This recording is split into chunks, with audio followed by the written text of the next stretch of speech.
rule. The type of emergency rule we saw under Obasanjo regime or government, the entire state democratic structure was suspended. You know, you have the assembly, you have the governor, but in the northeastern region, again driven by politics, what you had was a selection of local government areas and intensification of security checks at borders and rules. So it's not really total emergency rule because you still have the governors in place, and in this particular region, the governors come from a different party, interpreting the situation differently, and the federal government giving its own side, and in between those perspectives, politics took over. Well, of course, the kidnap and abduction of the Chibok schoolgirls in April brought a lot of negative attention to Nigeria, with a lot of we saw a lot of rallying on the international scene, countries offering to help, offering military support, giving logistics and so on. The United States, the UK, France, and Canada, and some other countries offering help to find the Chibok schoolgirls. It's almost 8 months after. We still haven't heard any word on the whereabouts of the girls or their state of well-being. What do you make of the response that we have received so far? What sort of help we're getting from the international community to fight Boko Haram and, most importantly, find these girls? Well, the abduction of the girls did bring the whole insecurity situation in Nigeria to global attention. But whether it really secured for us the sort of international assistance that we needed to deal with it is open for debate. Because as we now know, after the ending of the training agreement, it was only 6 trainers that came from the US and a few others from UK to basically train Nigerians. The Nigerians that were expecting the equipment and forces to go into the desert and, snoop out these so-called terrorists did not happen. My view is that this is a Nigerian problem that should be led by Nigeria. The whole idea of expecting the international community to do your job for you is perhaps misplaced. So we should rightly hold our government to account for the way they have responded to this situation. But I also have a few words for the international community. You know, you can't tell the whole world that you are coming here to help, and then when you come here, you did not help. And Nigerian government has also led the accusation that some countries were blocking it from securing the kind of equipment that it needed to do this job. And this has led to a lot of questions. I mean, what is going on here? Is it politics at play, or are we really seeing a sincere effort to help Nigeria to deal with this situation? And it really does call for concern that Nigeria is turning to Russia, which has had quite a few run-ins with the US government and with the UK, especially concerning what's going on in Ukraine. Now we're looking to Russia, we're looking to China for weapons and for more help, things that we naturally have looked to the West for. How do you see this affecting the balance of relations we have, with the East and the West? Well, we're living in a changing world.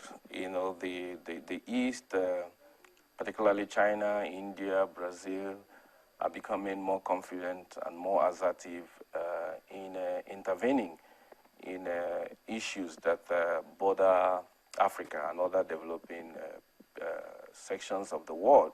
Essentially, again, because of their investment. The investment is growing. China is the biggest trading partner of Africa as we speak today. And interestingly, this is not the first time Nigeria will be reaching out to the East to resolve particular local challenge we have. I remember when the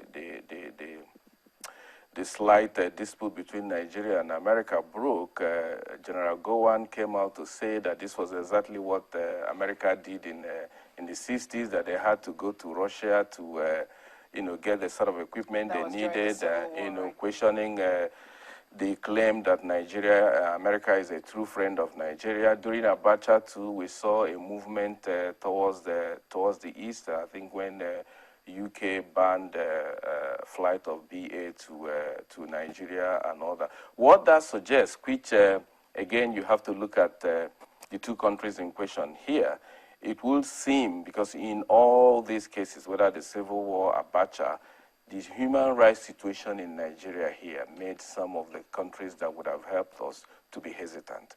During the Civil War, we saw what the economic policies did. During Abacha, we saw what Abacha did to pro-democracy element. And now there's a serious issue about security response to the insurgency situation where communities are targeted that may not necessarily be those involved in it. So as one would expect Nigerians to speak up against some of these countries, but we should also look inwards.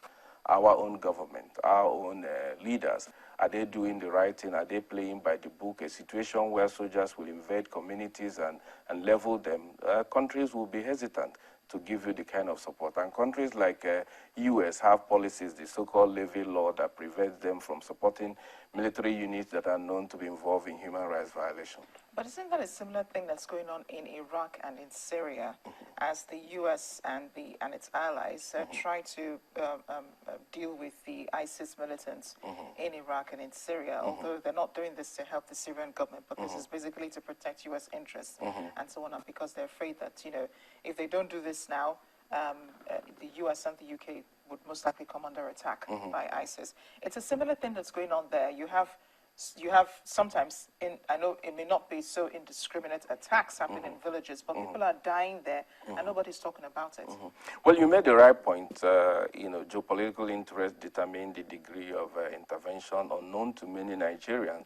Actually, this year is the first time in the history of Nigeria's exploration of oil and exportation of oil, the U.S. is not buying one single barrel.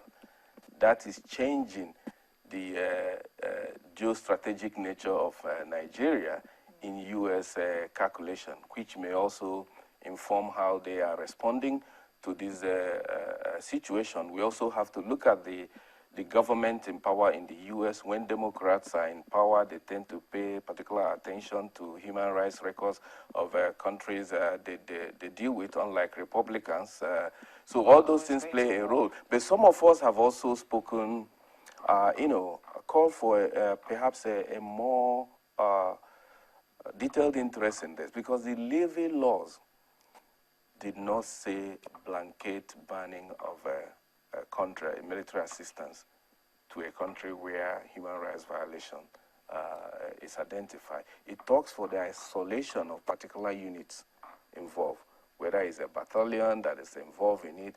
But here we are seeing a situation where an entire army, the largest in West Africa, as we said, is being not only stopped from buying from the U.S., but there are accusations, allegations that the U.S. is actually going out of its way to discourage other nations from selling to Nigeria, which they have, you know, denied. But I think the kind of relationship Nigeria has with the U.S. and the importance of that relationship, not just because of the countries in question, but the region, calls for a particular attention so that this situation doesn't extend to other areas of interest. And that is why some of our partners are working with groups that work with the State Department to make this point. Yes, we have issues here, but we should not, in pursuit of that, be blind of the larger interest and the larger need to contain these terrorist attacks. Because as we say, it's not only in Nigeria, the whole north of West Africa is affected.